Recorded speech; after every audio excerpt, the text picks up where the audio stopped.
We're live, okay.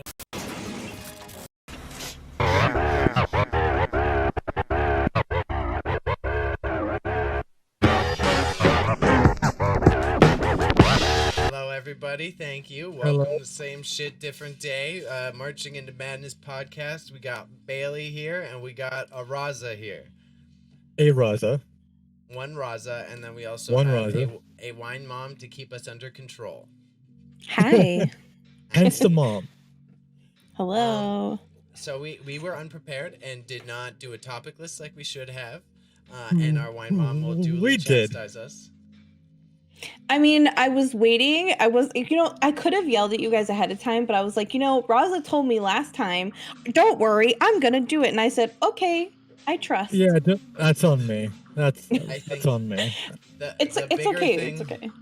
We all have to communicate in the actual Discord. It's like a mess of us spamming each other different places. Mm-hmm. In my defense, I assumed the stories I was posting would be topics, like the heroin one. I mean, I'm willing to talk about it for sure. Okay, let's get it cracking. You can't introduce it off of that then, my man. Okay, so there is a professor in America that does heroin 3-4 times a day, I think, to stay active, to stay hyper focused. Apparently he does get withdrawals, but as soon as he gets it, he just fucking chases that dragon.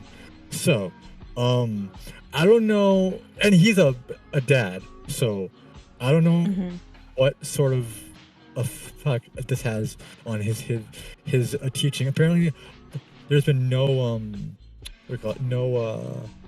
results of his teaching, so I have no idea if it works.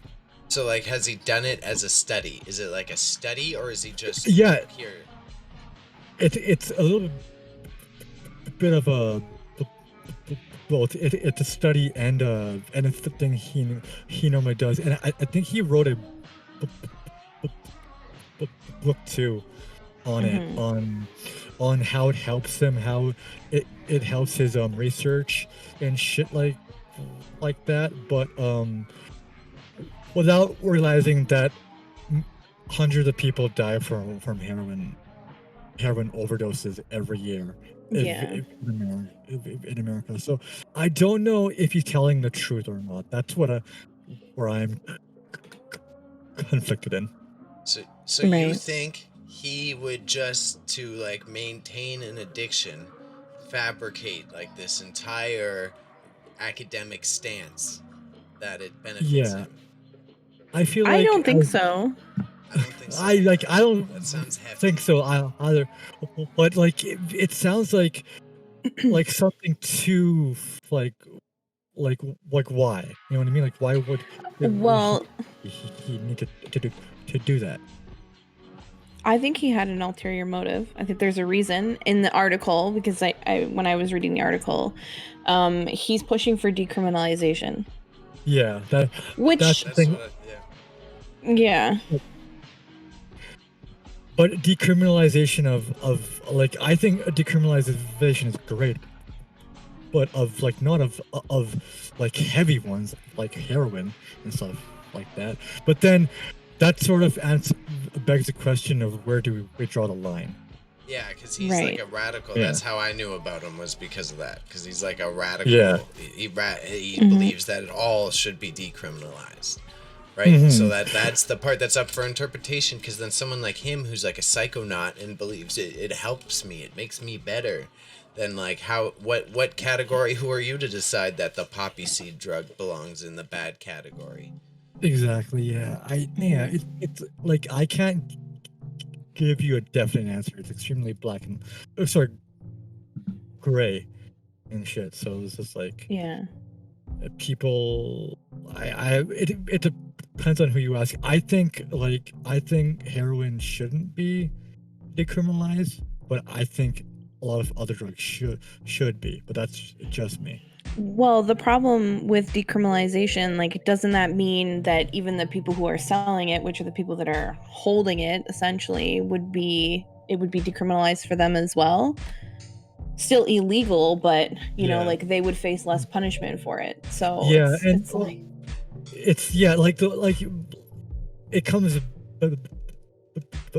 back to the whole like weed thing. Like we can go to a dispensary and get our weed legally, but does that mean our boy down the road has it illegally? Like the laws aren't super.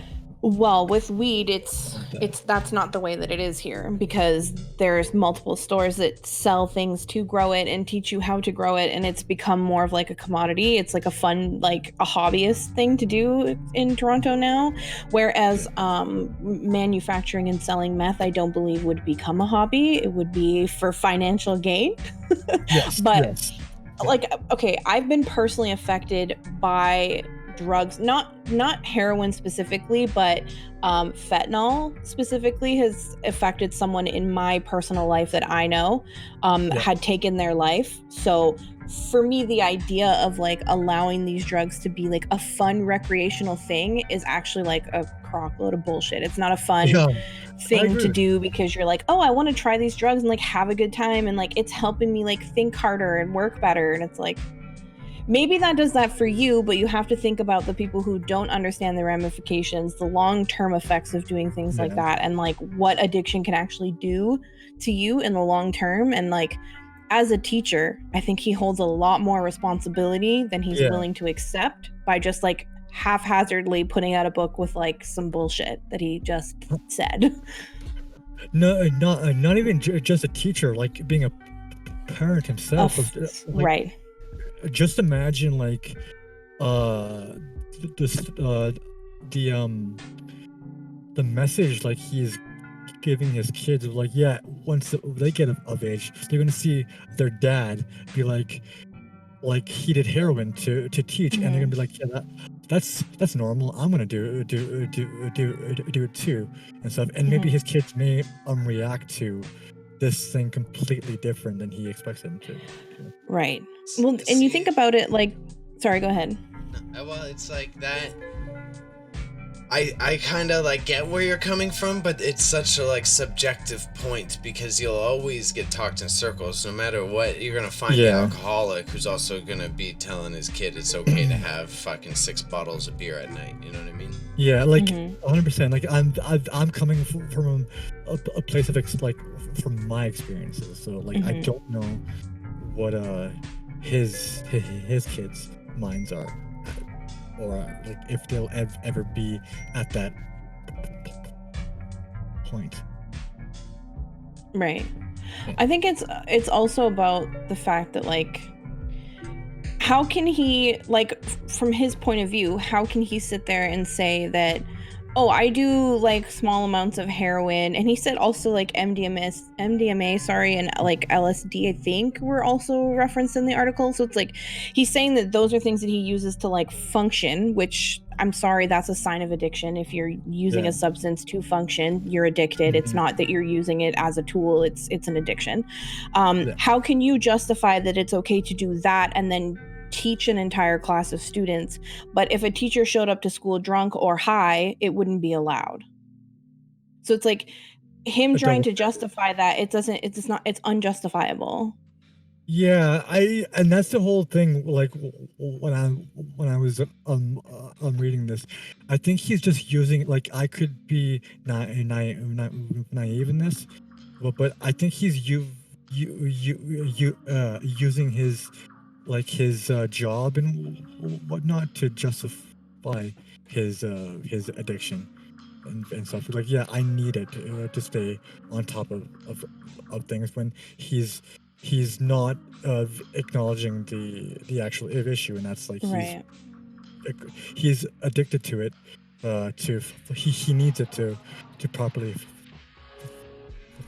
function, as you said. So I think he's I don't know if that's true or not, but I feel like he's making it out to be a little bit lighter than it actually is. Well, exactly. And I think like, so within the hair industry, this is like a bit of a stereotype. A lot of people will fight against me for saying this, but specifically like back in the day, because hairstylists they're known for working like extremely long hours, and also hairstylists are seen as like party people because it's kind of the industry to like be out there and marketing yourself as your business tool, right? And what a lot of hairstylists are known for doing is running on coke. So I like personally, I don't want to be taught by somebody who's doing heroin. I also don't want my hair cut by somebody who's doing coke, right? So it's like you have to see where it's like if you hear it in the context of a stylist is doing coke in order to function every day because they work long hours, stay up half the night, get up and come in early for work, like you're going to be like, okay, well that's an addiction, you need to get some help. Like that's not functioning, right? It's the same thing for him. It's not, it's functionality, but at what cost really in the long term? That's the ultimate thing. It's hard to, we have to be careful about the statement. Like, I'm not saying like we have to be careful is the wrong term, but it's like none of us are like the medical professionals at the same time. Correct. So it's like to play devil's advocate on their end. I'm not trying to like save our asses. It's to play devil's advocate on his end. He's gonna say, well, who are you to decide that my lack of functionality is then prescribed as a quote unquote addiction, right? And it's like, well, shit. Well, he's leaning on the pillar of education to support his argument. That's where. But I would say that there's tons of educated alcoholics who've lost their children, and they lean on the pillar of their addiction to support why it's valid. Like, oh look, fucking life's so hard. I'm a Harvard professor. I'm on tenure. It sucks that I'll never lose my job. Oh no. But I mean, think about famous people who are alcoholics and they lost their children. Like, you know, not to pick on her because I think she's had a horrible life, but Britney Spears faced the possibility of losing her children because of drug and alcohol issues. And it's okay to do that to her, but because a Harvard professor is doing heroin casually, it's we're just gonna like, it's okay, he's smart, and like, who are we to know if it's functionally gonna work for him or not? Like, with all due respect, you should be treated equally. Like, no offense. Like it doesn't make sense if it's like I've seen heroin addicts, and like it's not like, I assume he does it often, or he, like, I don't know if you can quote unquote what's the word, microdose on heroin. So I don't know if you can do that, but I've seen people, and of course you both have, where heroin has completely taken over their lives. It's completely part of them. So I don't understand if he's saying he does heroin so many times that he should show some symptoms of an addict. Otherwise, he's hiding it pretty well, or I mean, if you're taking it multiple times a day, that's addiction. Yeah, but yeah, like the part I will come in as the social justice-y is it's like hard to say he's hiding it, right? Because it's like has so many different forms, you know? Like it's such an obtuse thing. It's hard to say, oh, he's hiding being an addict, because it's like maybe that just is his form of addiction. Right. But it's so like it's interesting how this guy is taken seriously. I like he should be like, I think it's like a cry for help more or less, but well, it's sad because like I can see the intellectual points that he's trying to make, and I can understand what his vision and what his goal is as far as decriminalization. Like, I get what he's trying to do, but at the end of the day, like, you're not doing it the right way. Like, if you want to decriminalize something, that's for people who are being put in prison for long periods of time versus given the ability to get sober. Like, that's where the issue is. And ultimately, that's why in Canada we were like, okay, we have to legalize weed, because it just started overcrowding our system for no reason. Like, so many people are in jail for long sentences for having small amounts of weed. It just, like, it doesn't make sense in the long run. We're just wasting space and money, right? So the idea of decriminalization, it makes sense because we have these big facilities where people can go and get medical treatment, but we reserve them for what we consider, and I'm using air quotes here, as crazy people, you know, the people who are having like genuine psychotic breaks or who have mental health issues. It's like, how do you not see an addiction to heroin as also a mental health issue? Right. Because you see alcoholics as a mental health issue, but why is heroin not considered the same thing? You know what I'm saying? You're right. I think because yeah, because yeah. Sorry. Sorry, go, Raza. Alcohol is like heroin is a taboo in society. It's like you do heroin, oh, you're an addict, right? But if you drink, everyone drinks, right? Everyone, you're my dad or no, not my dad, but I have friends whose dad gave them their first drink when they were like 16 or 15, like that. It's like normalized in society. So I think it's because of this normalization, like or non-norm, like the opposite of that word. It's certain drugs are being looked at as certain ways. It's that may sound obvious. Yeah, and I think that's ultimately, you're at the weird catch-22, because that's what he's also trying to argue should change in a way. Right? It's like our perspective on those classifications. But well, as fully mom said, but as one mom said, he's going about it the wrong way. Yeah. Well, that's the only reason why I can say, like, I understand what he's trying to do, but like, you're just not going about it the right way. Like, I get it, I understand, but like, I can't be on board with you until you do it the right way. Which, I mean, like, what is the right way though? So it's a hard one. Yeah. Again, like, who are we to talk about this? Because right. So, but yeah, it's just, sorry, no, I just got distracted by this. I'm watching live because in this game you only have one life, and I'm trying to stay alive as hard as stay alive. Yeah. So then on the note of like, who are we, right? The one I was getting grumpy about today. Did you see anything about the travel restrictions they put for coming into Canada? Didn't they say because like you can come back into Canada even if you were positive, but you have to show you have to proof? show a test. You have to show that you took a test before you got on the plane. You have to take a test within 3 days of getting off the plane, and then you have to pay out of your own pocket. This is the part that is like I'm all conspiracy grumpy about. You have to pay out of your pocket to stay in a government sanctioned quarantine hotel. And they estimate it costs like $2,000, $3,000, which cool, I would have been down with like a fucking months ago. But what a fucking coinkydink that they put these restrictions in after all the politicians got their opportunity to go on their nice winter vacations. I can agree with you there. However, I don't have sympathy because they've been saying, yeah, the borders are open, but please don't travel if it's not essential. Like, they had to leave them open for some essential travels. Now, at the end of the day, it's the government's fault. Like, you guys should have put more restrictions.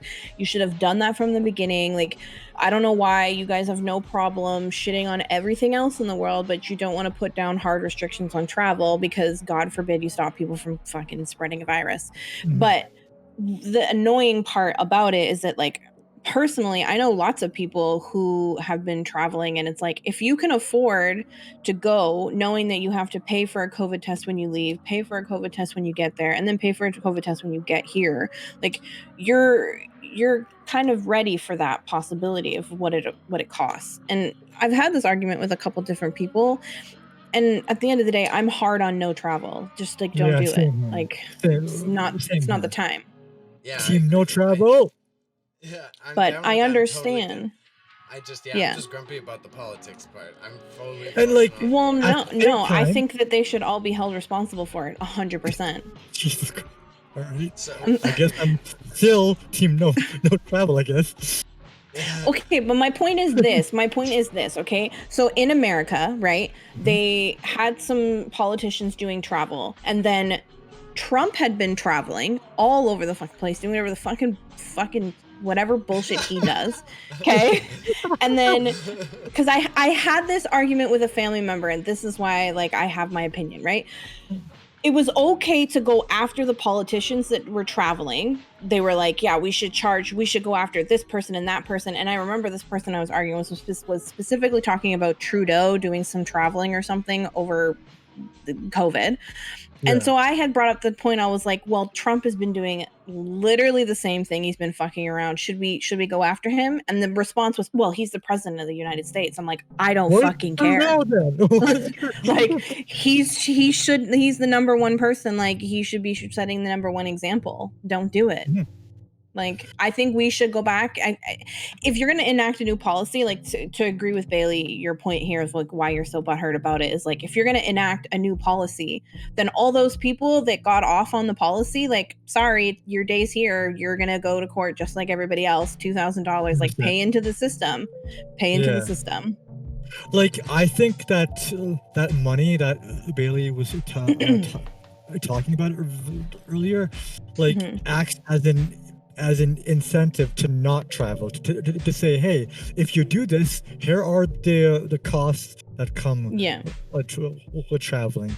But we have these snowbirds who are surprised in Florida and are like, oh, we can't come back. I mean, we're stranded in Florida. What are you supposed to do now when the government has been telling them to come back and you won't face any consequences? And I just want to add this. I'm only noticing white people are screwing up. This is white people that are going to these anti-mask rallies, but at the same time, Brampton has the highest COVID tax, or the COVID fines in, I think, just Ontario, and they're my people, right? I don't know what the fuck they're doing. They want to have their weddings and stuff, and I'm just like, can you not send this back 20 years, please?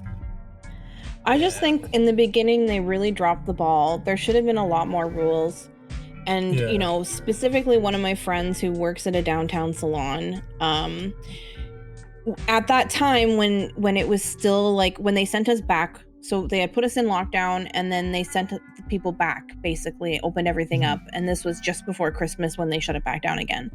And people were still like taking like vacation travels. Like they were having like a good, fun, happy time while all the rest of us were like going to and from work and like trying to figure out the world. And one of her clients called from a fucking airport and was like, I need an appointment tomorrow. You're under a mandatory like 2-week, like you're supposed to be isolated. Like, hello? How is this thing on? Like, are you there? Is anybody home? And like, luckily they found out through social media that she had been flying, and they confronted her about it. And she was like, oh, I've been home for a week. Like, that's not true. And it's like, no, like you just posted online that you just arrived back in Toronto. You are not coming here to get your hair done. Are you kidding me? Like, I traveled. Yeah, I traveled last, just like I came back to Canada like just after, or just before, like just before it started, and I was just like, if I Raza, waited, I know, I got it. If I waited just a week, Mm-hmm. I would have been stuck. I would have been like so screwed and shit. Well, my father and my sister came back from Cuba, and then literally the next week, we were like, they were freaking out and shutting everything down, and people were starting to wear masks, and like everybody was canceling their appointments at the salon. It was just like pure craziness. And at that time, I was like, I didn't really understand what was going on. I was like, okay, this is like weird. And, you know, normally when people come back from flights and stuff, they get sick. And like, it just was very overwhelming and like really caught me off guard. I mean, luckily they came back when they came back, but Yeah. like, a lot of people have that story. I went to Texas last April, and it was like right at the beginning of it. It was wild because it was like right as it was starting. So the only question was like, have you been to China in the past year? Yeah. Like, I was asked that like so many times, like here in the Niagara region. And in my head, I'm thinking, should I say something about this? Should I say like this is low-key racist? Yeah, I know. That's so my one funny story, and then we keep ranting. The one I giggle at, you bring up the snowbirds. It's like because I got my family's not exactly ballin', so my grandmother is like in her 70s and still works at the restaurant every day, right? So it's like, imagine the dichotomy of she's there in a restaurant and there's snowbirds coming in and like bitching to her, like, oh, I can't go to Florida. My grandma's like, yo, what the fuck? Like, I'm just stuck here today. Yeah. Well, right. Climb me a freaking river. Yeah, you don't get to go on your stupid vacation that you go on every time or every year. Boo. Well, and I think it highlights. Yeah, I think it's highlighting though, like the dynamic in just like the human race, like how some people hoard wealth and like people who work every day. It's just like it. I had this argument with my friend recently. It's like, how is it fair that people who don't have the same luxuries and like we're the ones that are working? Like, not myself personally, obviously, because my industry is shut down, but like thinking about people who work on the front lines, like not just like doctors and nurses, but people who are working in Walmart, and it's like Walmart is disgusting, you know, or any kind of like mandatory food industry and stuff like that. Like they're being exposed to things that I don't think it's fair. And I have an issue with the way a lot of the businesses are doing things. I don't think that they're doing them the smartest way possible. Yeah, because businesses need to make money. We live in a capitalist society, so as long as they're making money, our health doesn't matter. Yeah, well, the whole pyramid, you're right. It's the people who hoard wealth have more control. Like, the less property and shit we own, the less influence. Like, the way it's kind of fucked realistically. I try not to think about it often, but the way that like mortgages and credit scores work now, like my family, no one in my family has a history of credit. Like, realistically, if I want to apply for a mortgage, good fucking luck. Yeah. So it's like the systems are stacked against people who have not already been accepted into the fold. You know what I mean? Right. I mean, if you're not financially educated enough to know like what steps you need to take as a young person, like, you know, especially when you come, like, not to shit on the way that I grew up, but like I had a single mom, so options were limited. Like, she only had so much that she could give or so much information that we could obtain. And like when you have children so young, you don't think about all the financial repercussions long term. So I was saying to one of my friends, like, all the stuff that I know now as an adult about like how to handle my money and about credit scores and about investing and like all that stuff I had to learn on my own, because my family always told me, don't get a credit card, you're just going to get debt. And it's like, well, no, that's not what it's about. But like that's how you're raised when you live in a low income family, because you're like, well, we got to save everything we have, and the chance of like risking it with, you know, $1,000 credit card that could just take your, you know, let's say your rent money per se, it's not a risk you were really willing to take. Yeah, 100%. Like what was I gonna say, like my mom is really good with her finances and stuff, so her credit rating is good. But she even to tell, because I just got my first credit card like last year ever. Like so like, and I still haven't used it because I don't want to rack up any, I'm scared of using it because I don't want to get any debt. Like I'm I believe I'm very blessed to be like financially stable and stable enough to say I can use it, but and still not worry about the repercussions. But even with that, I'm scared to use it because I've been conditioned myself to be like, this is going to keep me in debt like so long. Join me in the pit. Yeah. Join me in the pit. Well, it's like I remember when when I first got a credit card, my ex-boyfriend's mom, she was like, "Don't you have a credit card?" And I was like, "No." And she was like, "Are you kidding me? Please get a credit card. Like, what's wrong with you? You need to build up credit." And I was like, "Whoa, lady, like that's risky." And so she basically forced me to do it, and I did.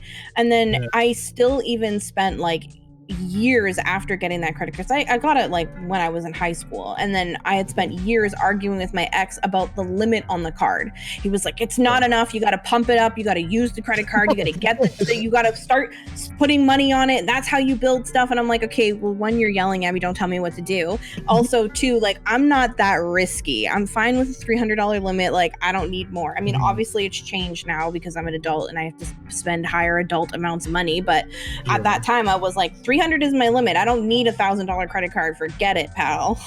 Yeah. Like the only thing I spend a credit card on is gas and Lickbo, and that's it. Yeah. Lickbo, LCBO, for all you guys watching, is our liquor store. It's called LCBO because it's run by the province of Ontario, and provinces are like states. Yeah. So, I don't know where that came from. Just all of a sudden got mad about the LCBO. Yeah. But no, it's financial struggle. It's COVID is just highlighting that right now. Yeah, exactly. Well, it's like fucking isolate. Like, I mean, you too, Lily. Like, how many friends you got that live in a project? It's fucking isolate in your house, my ass. There's fucking 5 people in the house. Yeah, I mean, it's true. I mean, I live on my own. I'm lucky enough to be able to afford that. But I think about it like there's tons of people that I know that live around here that are like, it's a 3-bedroom house and there's like 7 people living there. Yeah. I will raise you 10 people living in a Brampton house. It's so common though in these areas. Like that's what happens. Like low income area, but like high demand from these low income families. It's too much. Yeah, that's true. But Brampton is not low income. I'm pretty sure. Honestly, I don't know too much about Brampton. It's I good. choose to Lucky remain you. free of that space. Lucky you. Tell us more about how you're free of that. Tell us more. I am free of it, Raza, okay? I am young, wild, and free. City sucks. If there's any Brampton viewers out there, I'm sorry. Well, I can say the same thing about the area that I'm in. It's not great. True, but Brampton. Yes, but also this area's it's has a little tiny blanket of posh, but it's actually garbage. So that's fair. Yeah. Like the reason why I hate going to Brampton is because there's 4,000 people. There's 4,000 me. So I already hate me enough. I don't want 4,000 of me. And motherfuckers do not know how to drive there. If you ever driven for Brampton, oh my god! Sorry, this is not the Brampton cast. This is some. I think this is the Brampton cast. Yeah, sorry. This is not the Brampton. The only thing you've come back to thus far. It just sucks, man. But it's valid. It's a valid point, and like I just said, like with COVID, all it's done is highlight that the people with money are able to continue living life as they please to do so, and the people without money are forced to scrape the bottom of the barrel, eliminate majority of their savings, work jobs that they can't afford to do, not just because of COVID, but because there's not enough hours in the day, and it's hard. It's tough. Like it didn't like Elon Musk, Jeff Bezos, Tim Cook, and all the other billionaires get richer during the pandemic. How does that work? Well, I think Bezos is actually like legitimately the richest man in the world now. I think he just Now like he is, just yeah. went up there.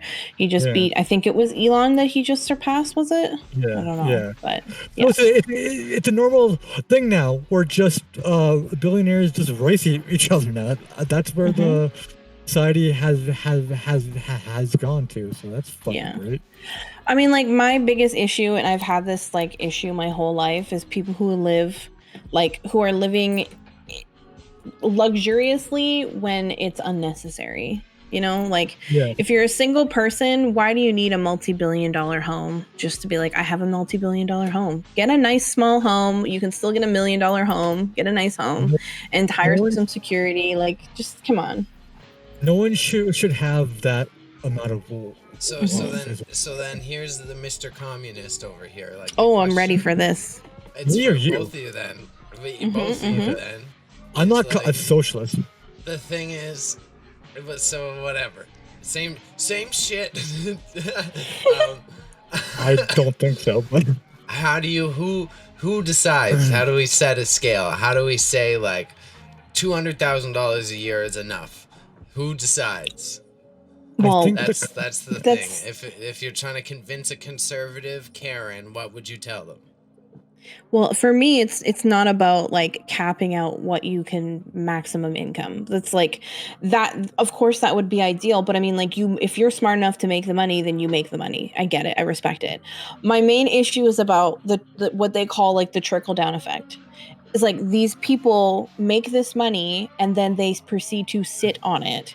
And that's where the issue is. It's one thing if you're like, right.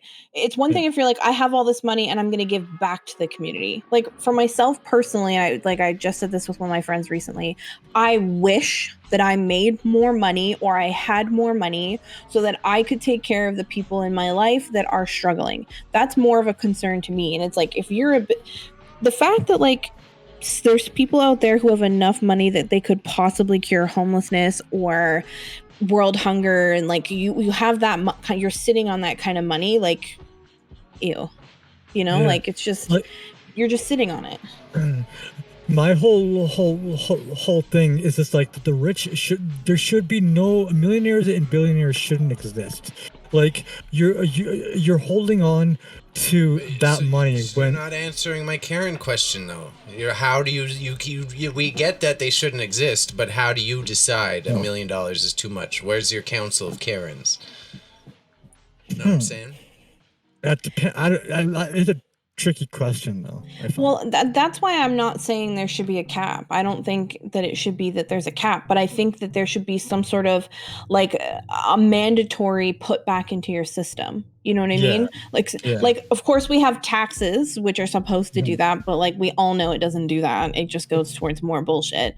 But it's like as somebody if you're making a certain amount of money, like it's hard to say required because it's just like I don't want to sound like I'm like, oh, I can't be successful and you should take care of me. It's like that's not what I'm trying to say.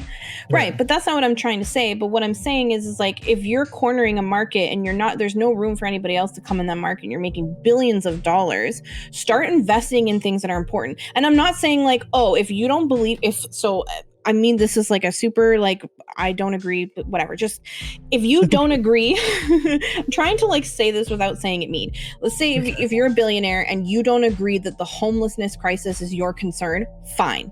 If you don't believe that's your concern, fucking fine. But if you believe that small tech companies or startup companies or childhood education, things like that, if you believe that that's the fundamental place to start, then put your fucking money where your fucking mouth is. So you're sitting on all this fucking money and you're doing nothing with it. But if there's things you believe in, put your fucking money in it. And I think about like, do you guys know who Honey and Barry Sherman are? I've heard of them. I've heard of it. So they're billionaires who were murdered recently, like within the last 5 years. Okay. They're philanthropists. Yeah. So they were very rich people, but they were also very well known for donating and supporting their community. And it's like, why can't people just do that? If you're sitting on billions of dollars, like support your fucking community. Greed. We want more. Exactly. You're just sitting on it. Yeah, like It's the American dream. Yeah. yeah, it's Yeah. capitalism at the end of the day. Like, I'm a Bernie boy, and like there should be a wealth tax depending on how much you make, and if you don't fit that bracket, don't pay it because it only should affect the upper class people, like the ones who are millionaires, who make those who Yeah. make several $100,000 a year or something. Well, we should stop shaming people who live in poor communities and can't donate to charities and start shaming rich people who have billions of dollars and don't donate to charities. Walk and your communities truth, that are in. king! Let your nuts hang! Sorry, I got that's what's happening with everyone getting at Bezos. Well, good. But like I just said, I know that there's some claims that he's doing some stuff, but like, what are you? If he was really like doing all this donating and stuff that they're saying, like, I think he would be a lot more big dicked about it. Like he would talk more about it. That's some bullshit, and his employees wouldn't be pissing in bottles as they pack your fucking prime same deliveries. Right. So for the Elon Musk simp in the room, Bailey, he said he said he's giving his workers stock in his company, yeah. But he's union busting them, so that's one of the reason why he's going to Texas too, because Texas is like they're pro CEOs. They're like, I don't want stock in fucking Tesla. And cut me a check, bitch. Stonks aren't real. We already know this. Stonks are made up. Yeah, like money isn't real. So like he's like a lot of his employees I've found out aren't rich. So like it's that Atlanta meme I sent you, Bailey, where it's just like poor people don't need stocks to invest. They're too busy surviving. They need that money now, not in September. So that's what people don't understand. Yeah, he's giving his workers stock, but he's also like not letting them get out of poverty and stuff, and he's stopping them from unionizing. He even said, "Are you okay, Bailey?" Yeah. Sorry. he even said himself, if anybody unionizes or gets those government bailouts, to quit their job or to stop working for him. At the same time, he's getting government subsidies, and that's another one of the reasons why he's becoming one of the wealthiest men in America. Well, you know what else is really annoying to like piggyback off that? Do you know how many social media stars who have like a online makeup store who like have sold maybe one product in like 10 years were a part of those business grants? Jeffree Star, Jaclyn Hill. No, I fucking hate Nikita Dragon. Yeah, he's a racist. But this is what the government sets you up for that. Yeah. I hate that stuff so much. Kanye got like 600 million from it or something. Yep. Really? Yep. Same with Elon. He was getting some stuff as well. Like lots of big business people, that's what they did. They saw that opportunity and they jumped on it. But this is what I mean when I say like you're just fucking sitting on money. It's like God forbid, like you accumulate all this money and then there's an emergency and perfect. You have all the accumulated funds. Perfect. Fucking figure yourself out and get out of the fucking hole. But instead you're taking money out of the government and all these people can't even get a fucking CERB check, and there's people who have been living off $500 fucking dollars for over a year. Are you kidding me? And it makes me so sad because like in New Zealand, not New Zealand, Switzerland, or one of those Nordic countries, the moment COVID happened, they should shut down, and they were like, "Look, we're going to start giving you money because we know you can't live like this," and they have been still doing that. And wine mom, socialism works with another government style. It cannot work alone, and that's why these countries. I mean, are yeah, like I can't say that I fall under any specific category because I think like there's when it comes to politics, there's just so much, right? So I try to avoid talking about it too much. But it's for me, it's less about a political thing and it's more about a humanitarian thing. Like, how are we as people unable to care for people? It just is, it doesn't make any sense. You know, like I make very little. I get myself by the best that I can with the things that I am afforded, but I will still buy groceries for my friend if they need it. I will still lend money to somebody if they need it. Like, I'm here to help my friends and help my family get to the same position as me. Like, we're all in the same race. We're all going to end hopefully in the same place. And it's like, I just don't understand why, like, society as a whole, we just look at these people who are in tougher situations and go, well, they deserved it. Like, they got themselves there. Well, like, life is hard, dude. Like, it's a humanitarian issue. Like, 100%. And like, pull yourself up by the bootstraps, bro. Bootstraps, yeah. Like, this is a human, and you know what's interesting? The stuff you are talking about is only found in humans because humans have ego. Once we have an ego, it becomes like me. Once you start thinking about like once you start thinking about ourselves, it becomes about us. What do I want to do with this money? Absolutely. You will find this stuff in the animal kingdom. Yeah. They're too chill, and they're all the same. Yep. I just wanted to make a side note as well. So, Bailey, are you going to put on a puppet show for us over there? I see you, like, looking around for something good. I want to see that. I was debating it, but I don't have anything good enough. I don't have anything cute enough that transforms. I've only got these guys here right now. I was debating the Clefairy flips inside out. That's what I was thinking. Bring it. Do it.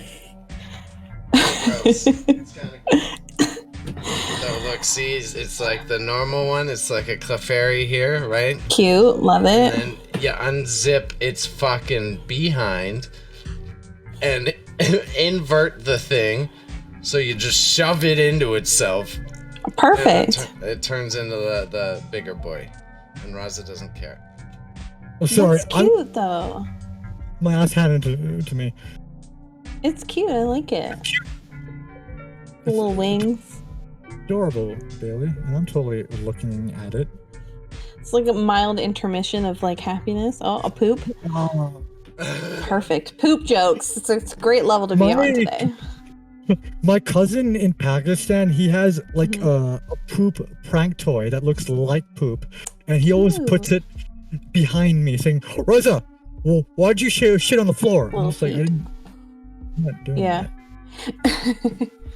Disgusting. Honestly, like I'm very much a prankster, and I always have to like remind myself not to go too fucking far. But it's so easy. Same here. Here. I'm just like, do I do that racist thing, or do I not do that racist? And then I do that racist thing. No, for me, it was more like I had a prank with my old boss at my other salon. We had a running prank, so we had done Christmas decorations. It was like my first Christmas with them. And we did Christmas decorations. There was these little hanging elves that were like on little hooks, and they went on the little tree at the front. And he refused to help me do it, and like I had to do all of it. And there were so many of them, and I said to him, like, there's so many of these fucking little things, like, what do you want me to do with them? Like, they're not all gonna fit on this tree. And he was like, oh, just give them to me, it's fine. And then I slowly started finding them in my locker, in my shoes, in my desk, like in the cash register, on my chair. And I was like, oh, so we're doing this. So I waited till after Christmas, and I literally hid them everywhere. I got one of my coworkers to take his car keys and put one in his car. And he was like, how he comes into the song, he's like, how the fuck did you get in my car? And I was like, I didn't go anywhere. I've been here all day. Oh, that's funny. I don't. So, remind me to never prank you because you've committed. I will finish the prank for sure. All right, so I will. Fuck Prank it. wars. Yeah. Prank wars. I guess we have a skit then of a prank war then. Sure. Better than my last idea, the race war. Probably better, yeah. Car racing, not like what you guys do. Car racing. You're right. All right. Car race war. First says race war. Race war moment of silence. Car racing. I meant car racing, not race war. You gotta walk into like a fucking conservative. Go walk into Fox News and offer that as the new segment. You'll get a job right away. Oh, absolutely. On the spot, you're hired. Dude, you can see an end these days too. Yeah. You're like, yeah, controversy. Let's get it. Yeah. Debate it. It's just NASCAR. Gotcha, sucker. It's a race, and it kind of is a war. Pranked ya, and then I get fucking doxed. No, I've done some. I look back at the pranks that I've done. Yeah, I'm kind of mean. And I look back at it now. My poor sister, though, like she got it the worst when we were really little. Oh God. What I would do when me and my dad prank each other, I don't prank him. I just start beating the shit out of him. See, okay, do you want me to tell you? I did this like ultimate prank on my sister, and it was one of the last ones that I did because my mom stepped in and she was like, it's too far. I can't sleep. It's too much. But she was so I used to always wait outside the bathroom door. So that when she'd come outside the bathroom door, I would say boo. Like that was like my go-to thing. Like I tried to scare her. I love scaring people, like making people jump. It's like one of my all-time faves. So I would do that to her all the time. Right. And then I had gotten this idea in my head one day. She was in the shower and she was being so loud, like singing in the shower, like having a great time. And I was like, this great time's coming to an end. And so stop having fun. Yeah. So she was a wizard one year for Halloween. So I went into her room and I took they had this like shoulder length wizard glove. And so I went into it's so funny. I went into the bathroom and I went to when you're facing the shower. So I stuck my hand in the end where she's looking. I stuck this like gloved hand in and I scared her so bad. Like she was screaming on the top of her lungs, but it was the funniest fucking thing that I had ever done. That's so funny. Yeah. And then my mom was like, I can't. No more. Stop. I gotta deal with this afterwards. Shit. Stop. It's like there's this TikTok trend where people are like, what is the like meanest thing you did to your sibling that was like probably too far, but you did it anyways? And I was like, well, that. My sister was in a very vulnerable place and I scared the shit out of her. That's so funny. Yeah. I don't remember if I pranked my sister because her and I just have a very not friendly relationship. Yeah, neither do me and my sister. Oh no, we hated each other. Oh, ask Bailey. Oh, okay, all right. We don't get along very well. But I think like for me, like she was more like she never got me in a smart way. Like she was just like a bit of a jerk. But I always got her in a smart way with like a good prank. Okay. So yeah, it was fun. My sister like it takes after my dad. So instead of using words, they use their hands and fists. And they beat me up sometimes. But again, think about it. A 29-year-old throwing hands at a 67-year-old, I think. You're kind of at an advantage. It's a little mean. If you really want to be Andy Samberg, you gotta live that life, bro. Yeah, you do. Exactly. I beat the shit out of my dad. He's hearing this and he's gonna come after. Like, what are you saying about me? Just gotta sit down and watch Hot Rod with him, and then be like, Dad, Yeah. like this is what He's needs seen to that. happen. I kid you not, bro. I kid you not. Like sometimes he watches movies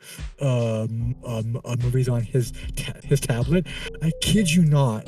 One day he was watching this. I believe it was one of the Hannah Montana movies. And I was asking him, "Why are you watching this?" And he's just like, "Cause there's nothing else on." And then I was like, "Then why don't you put on?" Bad. I didn't, so I was just like, "Why don't you just watch some, proper TV show?" And then I put on Daredevil, and he's like, "No, I'm gonna go on Hannah Montana." So I'm sorry, Raza. That's like literally the cutest thing ever. Like, he's just trying to live his own life and like vibe with some Hannah Montana, and you're like, no, race car. Yeah, race car. Be a man.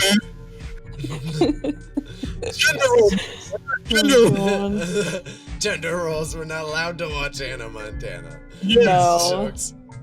No. I during March break, I remember when I was in high school, every day I would wake up and he would be either watching Dawson's Creek or I think The View. So I think my dad is a 40-year-old white woman. I just want to put that out there. That makes sense. If he's watching The View, if he wants to know what Joy has to say, then Joy or like Megan McCain, or her. If it's for Whoopi, it's excusable, but I mean that's a hard contest otherwise. Hopefully he isn't hearing any of these. I hope he does hear this and like pranks you later. What if like my dad doesn't have good hearing in one of his ears, so he blasts the cell phone really loud, and I hate it. But this is one of the few times I'm like, okay, because it's drowning out my bullshit. Yeah. No. I just think like life is hard and just have a little bit of fun. Prank each other. Yeah, for old people, yeah. Yeah. Yeah, just prank old And then just prank. give him heart attacks. I can't prank my mom though with the scary stuff because she scares very easily. Because even I go into her room and I say, "Hey," she's like, I just said, "Hey." Black.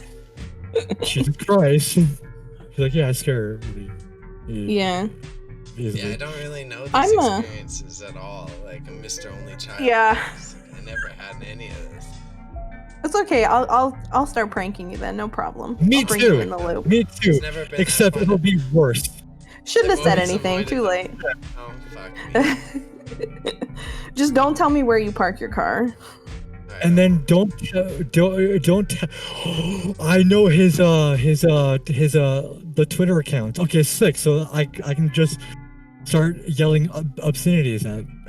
I mean, I already know exactly what I would do to upset Bailey with a prank, but I know. Maybe I'll just wait and see. Maybe I'll just wait till he forgets about it. I do know there isn't much that doesn't get.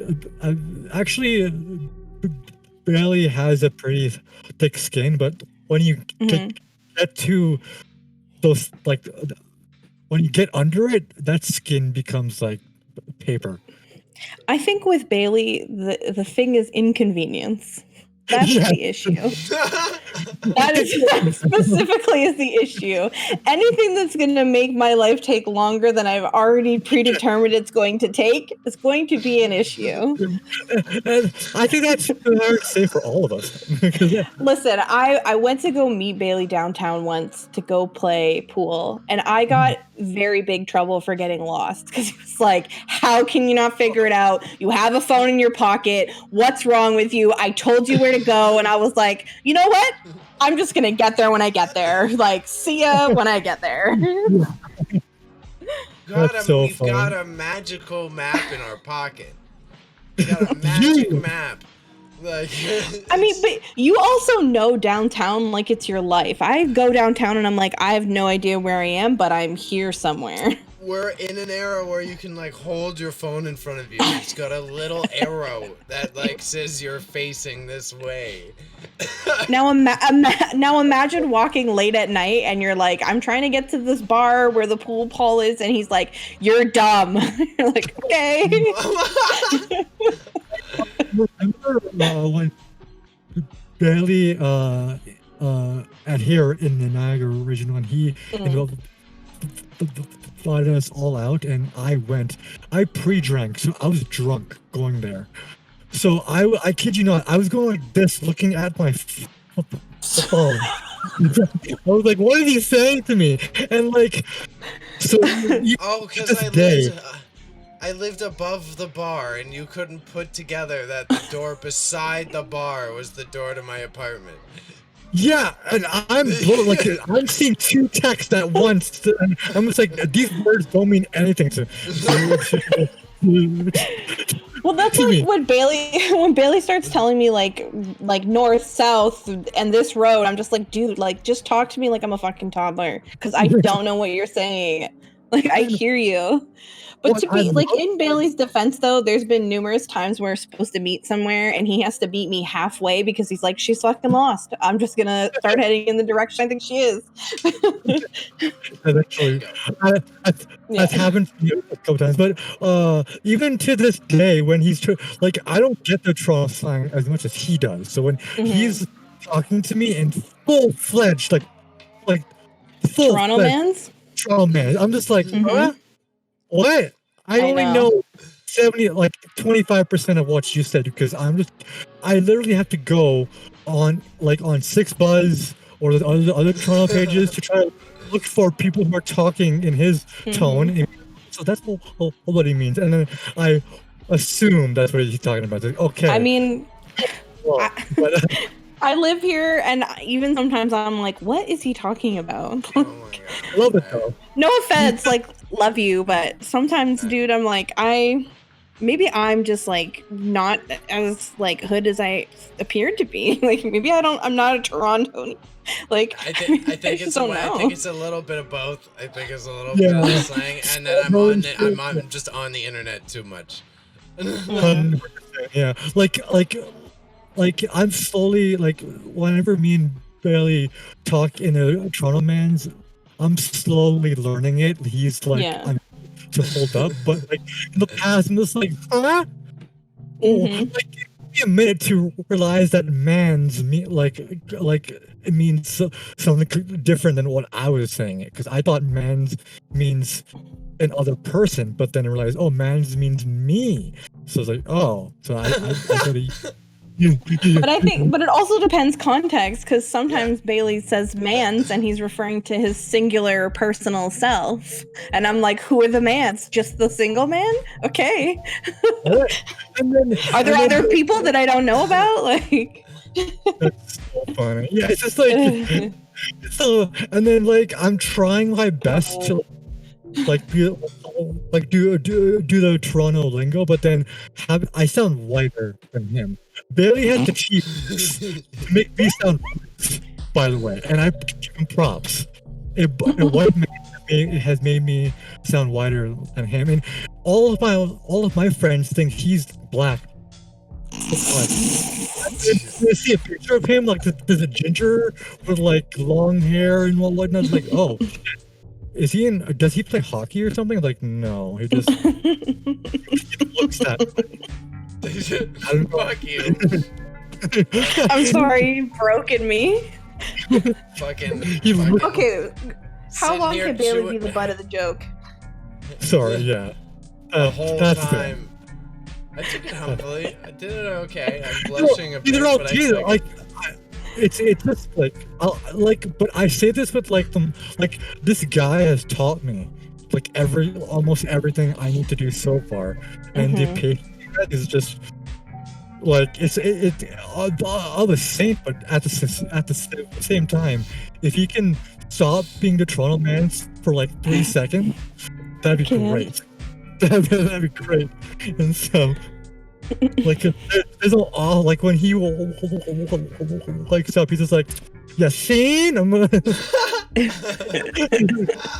Nobody. Yeah. I think I think a thing should be a channel, like a video of me giving words to him and To him. translate to Trontonian. Oh my god. That could actually work, dude. Maybe.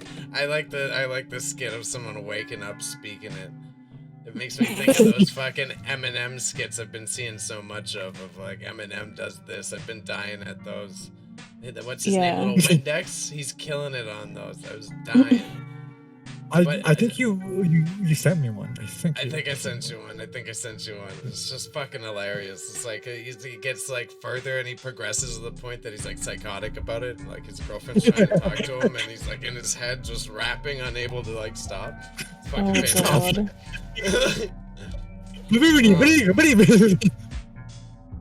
He can't stop rapping fast.